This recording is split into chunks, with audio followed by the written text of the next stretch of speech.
नमस्कार, अपन समाचारमा स्वागत छ। सुरु गरौँ धनुषाको लकडाउन प्रसङ्गबाट। धनुषामा मङ्गलबारबाट निषेधाज्ञा लागू भएको छ। मङ्गलबार बिहान 6 बजेबाट वैशाख 31 गते राति 12 बजेसम्मका लागि निषेधाज्ञा लगाइएको हो।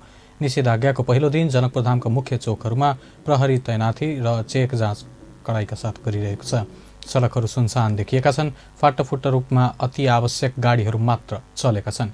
जिल्ला कोभिड-19 सङ्कट व्यवस्थापन समिति DCCMCको बैठक पश्चात धनुषामा जिल्लाभर निषेधाज्ञा लगाउने निर्णय गरिएको थियो।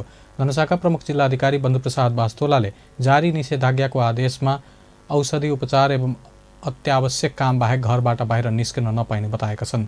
त्यस्तै सबै प्रकारका सभा सम्मेलन, गोष्ठी, तालिम, seminar, cinema hall, party palace, swimming pool, shopping mall, हाट बजार, मनोरञ्जन स्थल, सैलुन, जिमखाना, समूहमा खेलिने खेलकुद, पुस्तकालय समेत सञ्चालन गर्न नपाइने आदेश जारी गरिएको छ।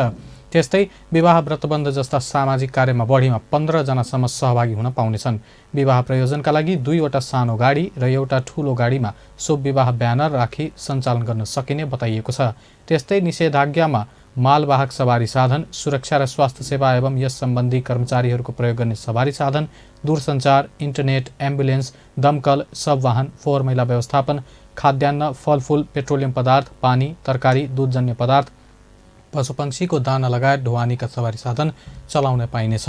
त्यस्तै अत्यावश्यक सेवा र अनुमति प्राप्त सवारी साधन, सरकारी संस्थाका सवारी साधन बाहेक अन्य सबै प्रकारका निजी तथा सार्वजनिक संस्थाका सवारी साधन सञ्चालन गर्न नपाउने बताइएको छ। त्यस्तै खाद्य वस्तु, खाना पकाउने ग्यास, निर्माण सामग्री सम्बन्धित व्यवसायीहरू बिहान 6 बजेदेखि 9 बजेसम्म खोल्न पाउने व्यवस्था मिलाइएको छ। औषधि पसल भने 24 घण्टा खोल्न पाइनेछ। त्यस्तै यस बाहेकका पसल तथा व्यवसायहरू सञ्चालन गर्न नपाउने निर्देशन दिइएको छ। शहीद शुक्रराज ट्रपिकल तथा सरुवा रोग अस्पतालका स्वास्थ्यकर्मीले निषेधाज्ञाको पूर्ण पालना गरेर सहयोग गर्न अपिल गरेका छन्। अस्पतालमा कोरोना संक्रमित भएर आउनेको संख्या धान्नै नसक्ने गरी बढेकाले निषेधाज्ञाको पालना गरेर घरमै बस्न आग्रह गरेका छन्। संक्रमितको संख्या बढ्दै जाँदा राम्रोसँग उपचार नै नपाउने अवस्था आउन सक्नेतर्फ सचेत रहन आग्रह गरेका छन्। अस्पतालका स्वास्थ्यकर्मी सङ्गम कक्षपतिले स्वास्थ्य सम्बन्धी घरमै बसेर कोरोना संक्रमणलाई बचिने भन्दै निषेधाज्ञाको पालना गर्न अनुरोध गर्नुभयो। अहिलेको यो दोस्रो चरणको कोभिडले एकदम धेरै महामारीको रूप लिइरहेको छ।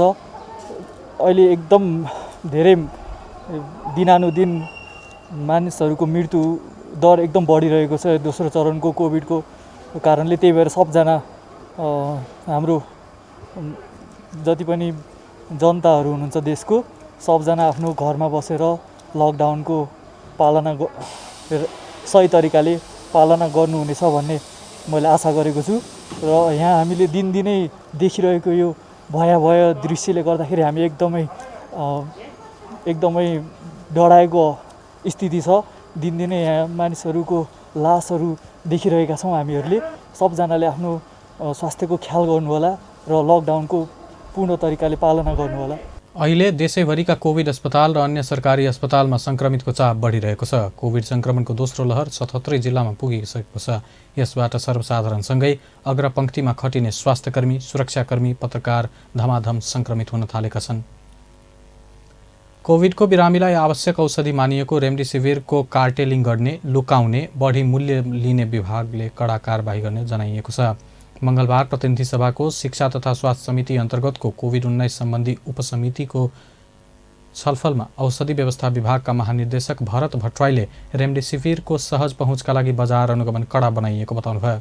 कुनै विक्रेताले औषधिको मूल्य लगायतको बिक्रीमा अवैध काम गरे लाइसेन्स रद्द गराउने सम्मको कारबाही गर्न सकिने महानिर्देशक भट्टराईले बताउनुभयो। बजारमा अलिअलि अभाव भए पनि आपूर्ति नियमित गर्न 3000 भाइल रेमडेसिभिर बनारसबाट मगाइएको बताउनुभयो। भन्सारमा आइसकेका सामानहरू र मेटेरियलहरू डोमेस्टिक कम्पनीको हकमा चाहिँ छुटाउनलाई मैले उहाँसँग कोर्डिनेसन गर्छु। हिजो मात्रै म सिडिओ साहबसँग थिएँ। यो रेमडेसिभिरको अलिकति कालाबजारीको हिसाबमा चाहिँ हामीले के अनुगमनको संयन्त्र तयार गर्न सक्छौँ भनेर हिजै मात्रै मैले एउटा सूचना औषधि व्यवस्था विभागबाट जारी गरेको छु। कालाबजारी गरेको कसैले थाहा पाउनुभयो गर्नुभयो भने 2टा स्टाफको नम्बर दिएर मैले वरिष्ठ औषधि व्यवस्थापकको नम्बर दिएर उहाँले तत्काल खबर गर्नु होला। खबर गरेपछि हामी कारबाहीमा अगाडि बढ्छौँ भन्ने चाहिँ मैले भने अवस्था छ। आज हजुरको 3000 भाइ हिजो मात्रै हजुरको बङ्गलादेशबाट बोर्डरहरूको राति ओपन गराएर 9 बजे रातिको हाराहारीमा भनेको चाहिँ हामीले काँगडभित्रबाट प्रवेश गराएर अहिले काँगडभित्र हिजो रात गई ट्राभलिङ गर्छ। अहिले 1-2 घन्टा 2 घन्टा जतिको बिचमा काठमाडौँमा अराइभ हुनेछ। रेमडेसिभिर 2-3 हजार आयो। कोभिड अस्पतालको मागको आधारमा आवश्यक रेमडेसिभिर र अत्यावश्यक औषधि व्यवस्थापन गर्न विभागले सबै पक्षसँग समन्वय गरी काम गरिरहेको भट्टराईले जानकारी दिनुभयो। विभागले 55,000 रेमडेसिभिर ल्याउन आवश्यक आयातकर्ताहरूलाई अनुमति दिएको बताएका छन्। काठमाडौँका एक सहित विभिन्न स्थानमा 3 जना मृत अवस्थामा फेला परेका छन्।